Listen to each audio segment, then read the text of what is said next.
नमस्कार, शुभ सकाळ। आजच्या एका नवीन ब्लॉगमध्ये मी प्राजक्ता तुमच्या सगळ्यांचं खूप मनापासून स्वागत करते। सर्वात आधी दसऱ्याच्या तुम्हाला खूप साऱ्या शुभेच्छा।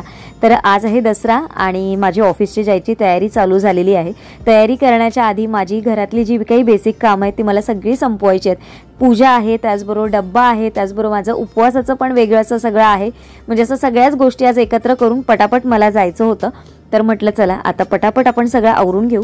किचन नॅपकिन्स मी काही रात्री काल चेंज केले नव्हते, तर फक्त ते काढून ठेवलेले, तर ते फक्त मी आता चेंज करून घेतले।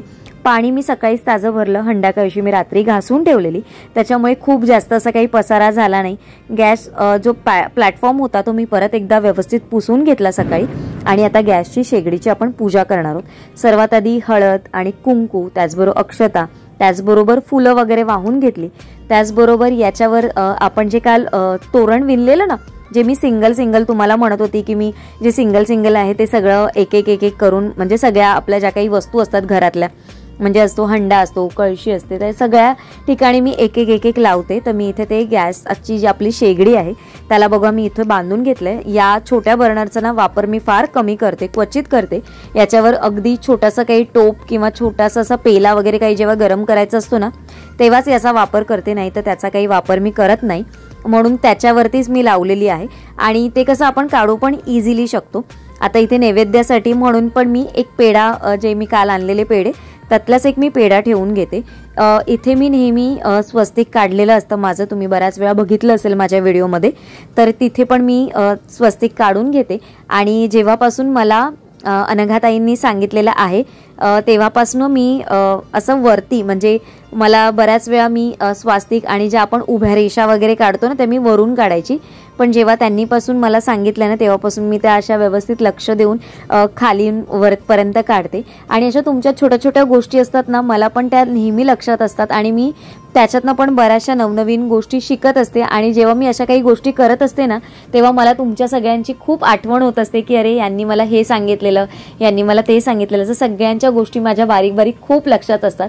अशा तुमच्या म्हणजे कमेंट मार्फत मला जर मी कुठे चुकत असेल किंवा मला काही गोष्ट माहिती नसेल तर मला अशाच कमेंट मार्फत नक्की सांगत जा। तर आता मी तुळशीची पूजा करून घेणार आहे। तर माझ्याकडे माहिती आहे तुळशीचं रोप नाहीये, मी गेल्या वेळेस पण आणलेलं, परत एकदा तुम्हाला मी दाखवलेलं, आणि तेव्हा पण असं झालं की आम्हाला परत आईकडे जावं लागलं, त्याच्यामुळे मग काही ते लावलं गेलं नाही आणि मग ते सुकून गेलं। तर मग मी परत आणलेलं आणि ना यावेळेस मी म्हटलं ते थोडं तसंच राहू दे, कारण काय झालं कुंडीतली माती आहे ना ती खूप ओली झालेली, त्याच्यामुळे मी ती काढून परत त्याच्यामध्ये रोप लावू शकत नव्हती तुळशीचं, म्हणून मग मी ना ते तसंच तुळशीमध्येच ठेवलेलं। म्हटलं तर जेव्हा पाऊस कमी होईल ना तेव्हा मग मी त्याच्यात ते तुळशीचं रोप लावून घे। सगळीकडे घरामध्ये धूप वगैरे दावून घेतला। किचनचं काम, इकडचं काम माझं आहे आणि देवपूजेचं काम, त्याचबरोबर पूजेचं काम हे सगळं सचिनचं होतं। आम्ही सकाळी सगळं हे थोडंसं डिवाइड करून घेतो, तर त्याच्यामुळे आमची कामं थोडीशी पटापट होतात। तर खोबरं बघा काल ना ॲक्च्युली फुलं भरपूर आणलेली होती, त्याच्यामुळे ना खाली खोबरं ठेवायला जागा नव्हती, त्याच्यामुळे मग मी ते डीप फ्रीजमध्ये टाकून दिलं। तर त्या सगळ्या गोष्टी मी काढून घेतल्या, म्हणजे ते फ्रीजमधनं फ्रीझरमध्ये थोडंसं कडक झालेलं होतं म्हणून ते पूर्णपणे बाहेर थंड होण्यासाठी ठेवून दिलं। आणि या ज्या गोष्टी होत्या ना त्या मी रात्री धुवून घातलेल्या काचेच्या, म्हणजे एक साखरेचा कंटेनर होता, त्याचबरोबर तेलाची बॉटल होती, त्याच्या खाली ज्या मी छोट्या प्लेट्स ठेवते काचेच्या त्या पण मी सगळ्या वॉश करून साईडला करून ठेवलेल्या। त्या आता होत्या तिथे मी त्यांच्या जागी लावून ठेवते, कारण काचेच्या गोष्टी थोड्याशा किचनमध्ये सांभाळणं मला पण कधी कधी थोडीशी भीती वाटत असते, पण आता थोडीशी मला यूज टू झाली आहे मी, त्याच्यामुळे हळूहळू सवय झाली, त्याच्यामुळे ते एवढं असं काही वाटत नाही। आज माझा विचार आहे खीर करण्याचा, जसं मी कालच्या व्लॉगमध्ये तुम्हाला सांगितलेलं, कारण खीर बरेच दिवस झाली नव्हती, म्हणून मी थोडंसं फुल फॅट क्रीमचं जे दूध असतं ना तेच मागवलं। त्याने म्हटलं खीर खूप छान होईल टेस्टला वगैरे। तर माझा तर उपवास आहे, त्याच्यामुळे माझं तर आता जेवण नसणार आहे, माझं सगळं रात्रीच जेवण असणार आहे, त्याच्यामुळे मी म्हटलं की आता मी खीर वगैरेच करते, श्रीखंड पुरी वगैरे नको, आणि एकासाठी पुऱ्या पण खूप होतील। आणि जसं मी कालच्या व्लॉगमध्ये सांगितलेलं की वडे पण करायचे होते मला, कारण काळ्या वाटाण्याची उसळ करायची। मेनू आधी जर आपण ठरवून ठेवलेल्या असल्या ना सगळ्या गोष्टी तर काम करणं आपल्याला खूप सोपं जातं, म्हणजे कामांचं खूप असं टेन्शन येत नाही आणि मग असं ना गोंधळ उडत नाही।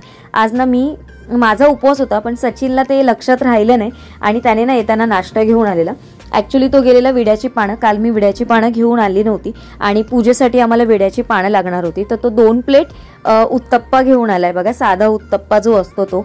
आणि आज असं झालंय की तो आता डबल नाश्ता झालाय आणि त्याचं असं होतं की म्हणजे अरे तुला गडबड नको व्हावी म्हणून मग तो मला की घेऊन आलो म्हणून. आणि आज त्याने मला न विचारता तो स्वतःहून घेऊन आलाय, नाही तर तो नेहमी मला विचारतो आणि मी तेव्हा नेहमी म्हणत असते अरे नको आणू नको आणू, तर तो म्हणाला नाही मी तुला विचारणार तू नको आणू बोलणार, तर मी म्हटलं चला आज तुला खुश करू आणि म्हणून मी तुझ्यासाठी नाश्ता घेऊन आलो, तर तू बोलतेस तुझा उपवास आहे. तर असं होतं कधी कधी आमच्या बाबतीत. तर मी ना आता जेवणाची तयारी करून घेते. सर्वात आधी बघा मी कुकर लावायचं आहे, पण कुकर लावण्याच्या आधी मी काय करणार आहे ना, हे जे ना डाळ थोडीशी भिजत घालून ठेवेन, म्हणजे ना ती कुकरला छान पटकन अशी शिजली जाते. तुरीची डाळ थोडीशी पटकन शिजत नाही, कारण जेव्हा घाई असते तेव्हा आपण गॅस पण अगदी फुल मोठा वगैरे करतो ना, तर कधी कधी तुरीची डाळीचं कळत नाही.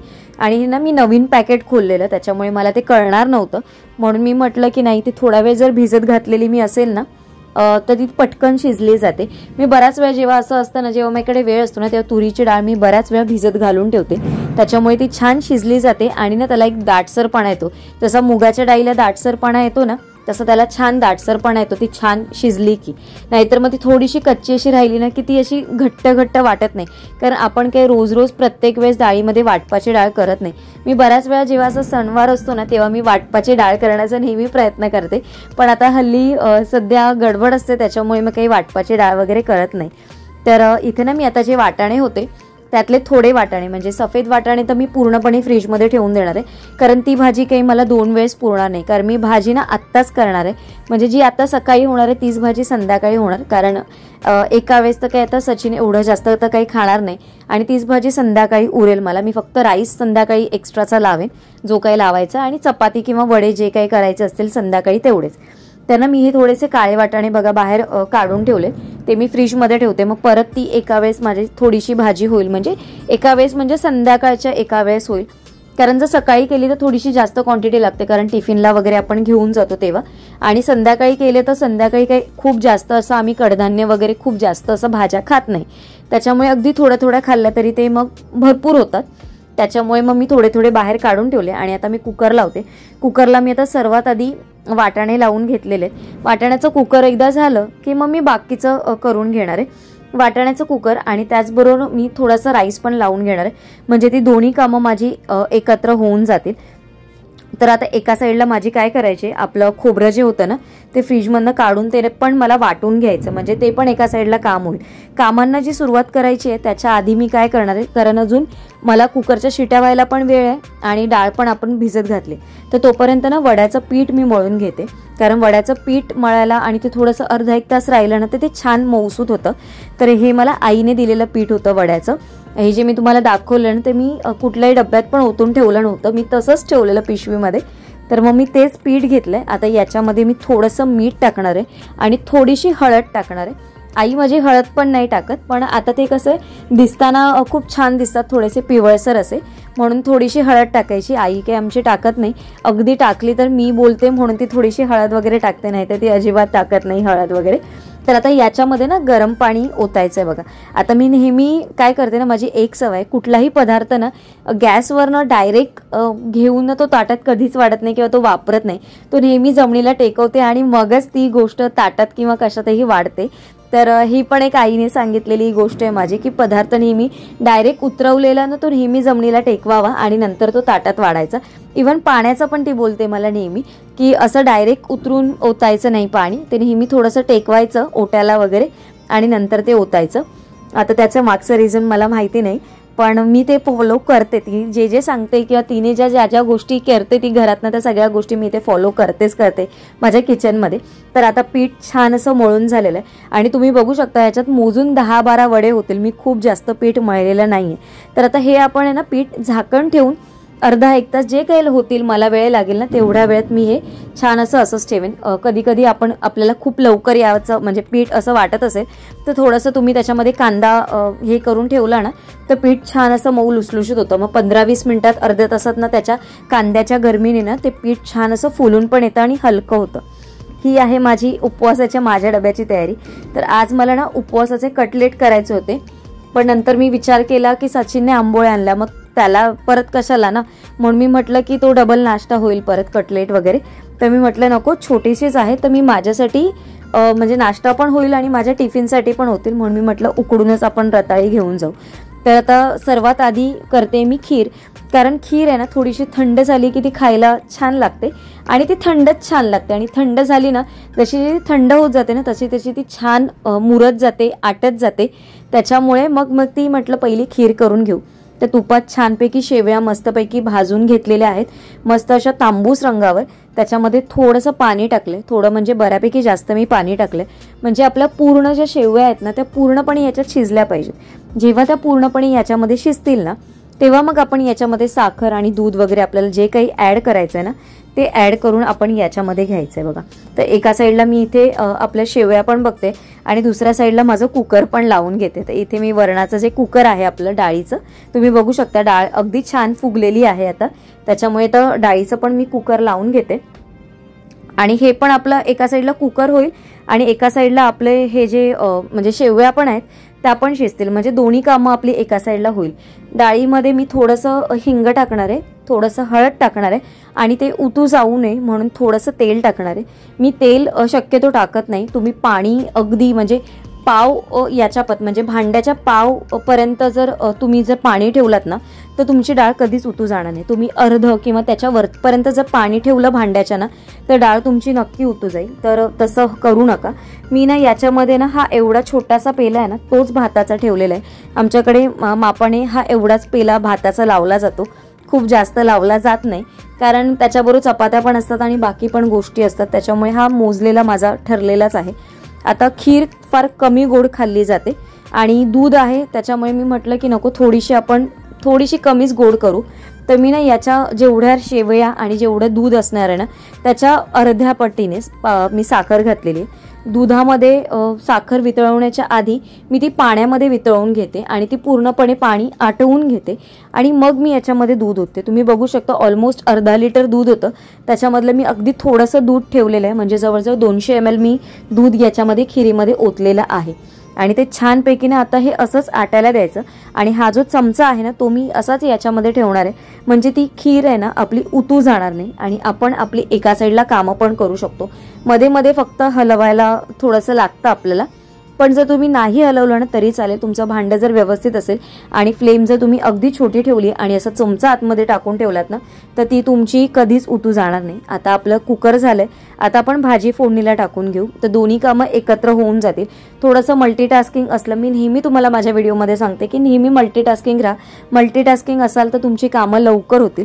हे जे छोटे खिरीचं भांडं ना मी बऱ्याच दिवसांनी वापरायला काढलंय, कारण तर जेव्हापासून नवीन कढई प्रेस्टिजची कढई आणि ही जी स्टीलची कढई आहे ना ती वापरायला मी लागली आहे ना तेव्हापासून शक्यतो मी बऱ्याच वेळा याच्यातच जेवण बनवते आणि तुम्हाला याच बघायला मिळतात. ही छोटी आज मी म्हटलं की आज वरणासाठी पण हेच भांडं वापरायचं आणि खिरीसाठी पण हेच, म्हणजे हा जो सेट आहे माझा 3चा तोच आपण वापरूया. तर इथे बघा तेल टाकलंय फोडणीला, त्याच्यामध्ये कांदा आणि कढीपत्ता असं टाकलेलं आहे. तुम्हाला पाहिजे असेल तर तुम्ही राई वगैरे पण टाकू शकता. याच्यामध्ये बरेचसे जण आलं लसूणची पेस्ट पण टाकतात या भाजीमध्ये, पण जसं मी म्हणते की मी आलं लसूण खूप वापरत नाही त्याच्यामुळे मी नाही वापरलंय. आता याच्यामध्ये कांदा थोडासा असा परतला ना की मग आपण याच्यामध्ये एक छोटा टमॅटो टाकणार आहोत. थोडंसं मीठ टाका, म्हणजे कांदा टमॅटो कढीपत्ता हे सगळं नीट एकजीव होईल. थोडंसं हिंग टाकायचं आणि हे सगळं मिक्स करून झालं की म्हणजे छान मुरलं पाहिजे. मात्र अगदी ते असं टमॅटो पूर्णपणे शिजला गेला पाहिजे, म्हणजे अगदी कुठे तो असा कचकचित नाही राहिला पाहिजे. जेवढा तो छान त्याच्यामध्ये मुरवाल ना तुम्ही तेवढा तो छान अशी त्याची टेस्ट येईल आपल्या भाजीला. तर इथे मी ना ड्रायफ्रूट आता तुपामध्ये वेगळे गरम करून घेते बघा. थोडेसे काजू, त्याचबरोबर थोडेसे बदाम छान असेल मस्तपैकी लाल करून घेते आणि ना हे जे गरम गरम तुपाचं जे मोहन म्हणू शकतो ना आपण, ते ना असं छानपैकी या आपलं जे खिरीचं मिश्रण केलेलं आहे ना त्याच्यामध्ये मस्तपैकी ओतून घ्यायचं आणि ते छान असं तडतडत असं आवाज येतो त्याचा. आणि जी खीर असते ना त्याला एक वेगळाच घट्टसरपणा येतो, म्हणजे याच्याने अशा पद्धतीने तुम्ही केली असेल तर. आणि नसेल केली ना तर तुम्ही या पद्धतीने नक्की करून बघा आणि मला नक्की सांगा की अशा पद्धतीने जर तुम्ही खीर केली ना तर ती खरंच घट्टसरच होते. तुम्ही एकदा नक्की ट्राय करून बघा. आणि याच्यामध्ये सर्वात शेवटी आपल्याला मग वेलची पावडर, तुम्हाला जर आवडत असेल तर तुम्ही केशर, त्याचबरोबर चारोळी, असं जे काही तुम्हाला आवडत असेल त्या सगळ्या गोष्टी याच्यामध्ये वापरू शकता, तुम्ही टाकू देखील शकता. तर आता मी हे मिक्स करून परत मी हे असंच ठेवते, म्हणजे जेवढी जास्त ती खीर छान अशी मुरेल ना तेवढं ते छान लागेल. तर आता आपला टमॅटो छानपैकी परतून झालेला आहे. आता याच्यामध्ये मी आमचा घरचा मालवणी मसाला टाकणार आहे, तो 1 चमचा मी टाकणार आहे. याचबरोबर काही जण गरम मसाला वेगळा वरून देखील टाकतात, पण आमच्या मसाल्यामध्ये ऑलरेडी गरम मसाला सगळं ॲड आहे, त्याच्यामुळे वेगळा काही मसाला टाकण्याची गरज लागत नाही. आणि ह्याच मसाल्याची टेस्ट ना अगदी भारी येते, म्हणजे जगात भारी आमचा मालवणी मसाला असं आपण म्हणू शकतो. आणि मालवणी मसाल्याची जी टेस्ट आहे ना ती खरंच खूप सुंदर येते.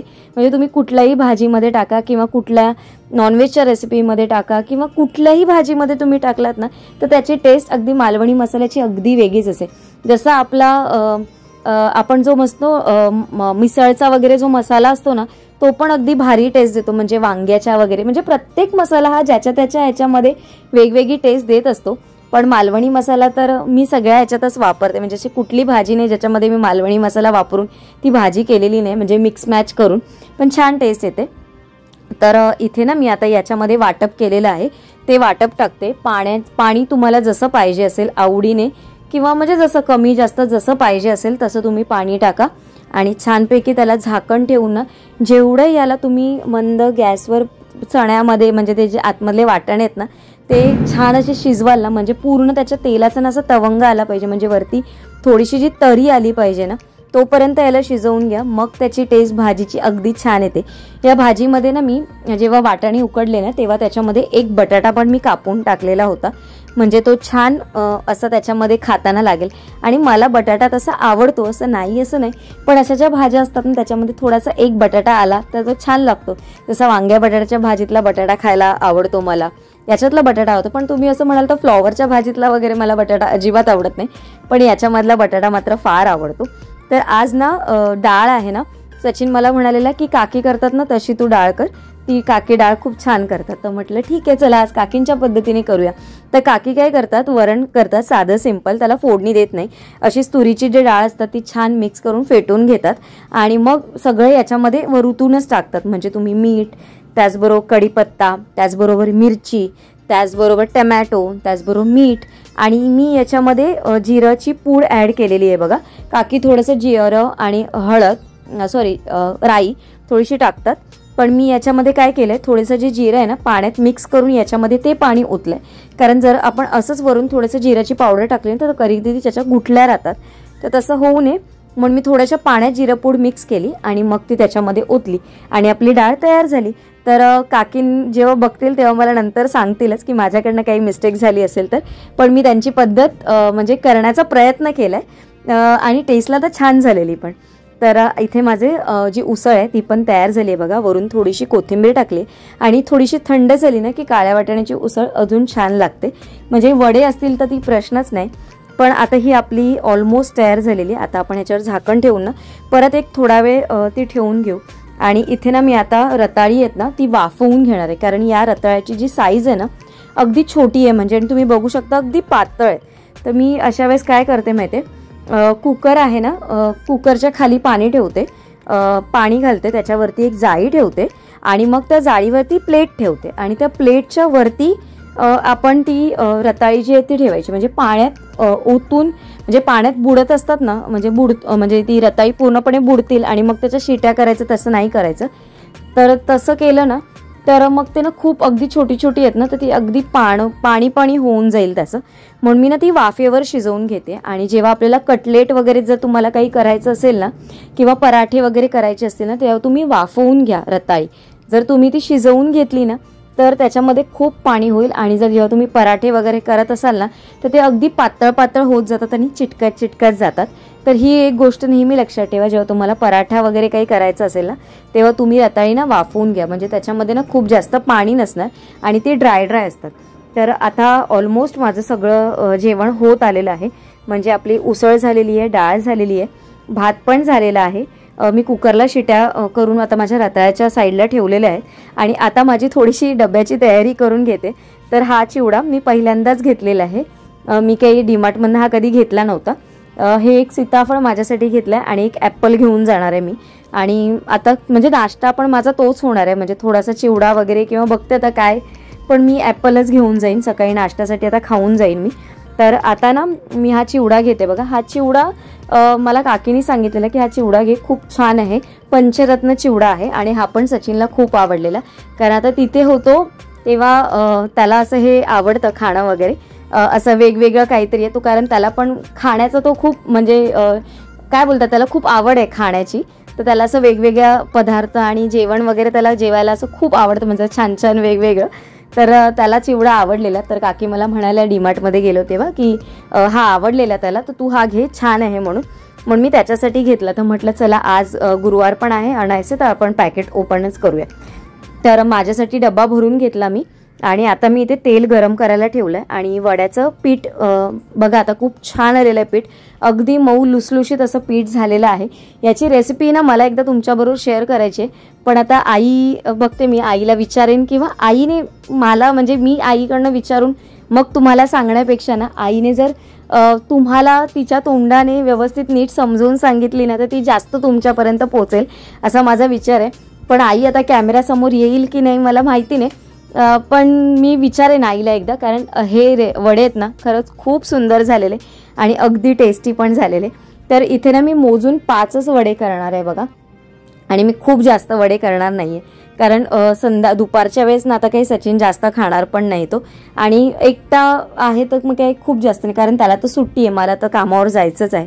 तर मी मोजून 5 वडे घेतलेत. आपलं हे पान आणलेलंच होतं मी याचं केळीचं, आणि तसं पण केळीच्या पानावर थापायला थोडे बरे पडतात. आपण ते कपड्यावरती किंवा प्लॅस्टिकच्या पिशवीवर जेव्हा थापतो ना, त्याच्यापेक्षा असे पाण्यावर थापले ना की ते बरे पडतात. तर मी याच्यामध्ये आता पहिले वडे तळून घेणार आहे. आणि वडे तळून घेतल्यानंतर मग मी एखादा पापड वगैरे तळून घेईन, म्हणजे मग माझं जेवण तयार झालेलं आहे. सचिनला मी म्हटलं जर तुला पाहिजे असेल तर तू श्रीखंड घेऊन यायचं असेल तर तू श्रीखंड घेऊन ये, एक छोटं जे 100 ग्रॅमचं असतं ना ते तू घेऊन ये, नैवेद्याला तुला ते ठेवायचं तर ते पण तू ठेवून घे. तर इथे वडे छान फुगले आहेत बघा, मस्त दोन्ही साईडने छान असे कुरकुरीत पण म्हणा, वरचं जे कव्हर होतं ना ते छान असं कुरकुरीत झालेलं, आणि आतला जो वडा होता ना तो अगदी सॉफ्ट झालेला. तर अशा पद्धतीने मी आता हे वडे पण तयार करून घेते. आणि वडे झाले आणि माझं जेवण पूर्णपणे तयार झालेलं आहे. तर आजचा व्हिडिओ मी इथेच एंड करते, कारण आता माझं सगळं झालेलं आहे. वडे पण आता 2च उरलेले आहेत, ते तळून घेते. त्याच्यानंतर पापड भाजायचा आहे आणि रताळी तर झाली, ती आता मी म्हणजे तयारी करेपर्यंत ती थंड करायला ठेवते. आणि बाकी सगळं माझं आवरलेलं आहे. गॅस काही खूप खराब झालेला नाही, मी फक्त वरच्यावर क्लीन करणार आहे, कारण मी आत्ताच सकाळी पूजा केलेली आहे, म्हणजे संध्याकाळपर्यंत ती असू दे म्हणून मी अशीच ठेवणार आहे. रात्री हे करेन मी. आणि थोडीशी भांडी घासायची, तर ती भांडी घासेल आणि मग ऑफिसला निघेन. तर आजचा व्हिडिओ तुम्हाला कसा वाटला मला नक्की कमेंट करून सांगा. मी वेळ काढून तुमच्यासाठी हा व्हिडिओ शूट केलेला आहे, कारण तुम्हाला असे व्हिडिओ बघायला खूप आवडतात. मेन म्हणजे माझे जे किचन रुटीनचे व्हिडिओ असतात तेच तुम्हाला खूप जास्त बघायला आवडतात. तर म्हणून म्हटलं चला आज दसरा आहे आणि दसऱ्याच्या निमित्ताने आपण सगळ्यांना छान छान असं हे जे काही बनवलेलं आहे, आपली जी सकाळची घाई गडबडीच्या वेळेसची तयारी असते किंवा कसं आपण सगळं मॅनेज करतो ते तुमच्याबरोबर शेअर करू. याच्या आधी पण मी बऱ्याच वेळा केलेलं आहे. गेल्या वर्षी मी दसऱ्याचा ब्लॉग शेअर केलेला. गेल्या वर्षी काही जमलं नव्हतं. गेल्या वर्षी आय थिंक आम्हाला सुट्टक असल्यामुळे आम्ही काही शूट केलं नव्हतं, त्याच्यामुळे राहिलेलं गेल्या वर्षी. तर म्हटलं चला यावर्षी शूट करूया. तर उद्या एका छानशा ब्लॉगमध्ये भेटते. आजच्या ब्लॉगला काही सजेशन असेल मला नक्की कमेंट करून सांगा. तर सर्वांना Shri Swami Samarth. Bye bye and take care.